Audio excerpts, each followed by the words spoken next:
রমজানের পূর্ব মুহূর্তে কি কি আমল বেশি বেশি করব এবং কি কি কাজ ছেড়ে দিতে হবে, কোন দোয়াটি বেশি বেশি পড়তে হবে।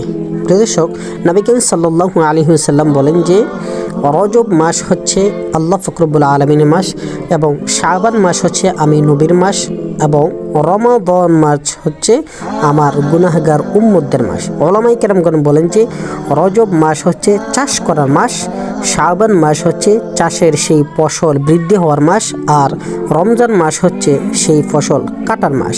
বিদায় রমজানের আগে রজব এবং শাবান এই 2 মাসের মধ্যে বেশি বেশি নেক আমল করতে হবে, বেশি বেশি নেক আমল করণীয় প্রয়োজন দরকার। এবং এই রজব এবং শাবান মাসের মধ্যে বেশি থেকে বেশি রোজা রাখার জন্য চেষ্টা করবে, যাতে করে রমজানের রোজাগুলো রাখতে সুবিধা হয়। 2 নম্বর করণীয় হচ্ছে রমজানের আগময়ের এই 2 মাসের মধ্যে গুনাহ ছেড়ে দেওয়ার কাজ করতে হবে, গুনাহ ছেড়ে দিতে হবে এবং বেশি থেকে বেশি এই দোয়াটি পাঠ করতে হবে, আল্লাহুম্মা বারিক লানা ফি রজব ওয়া শাবান ওয়া বাল্লিগনা রমাদান।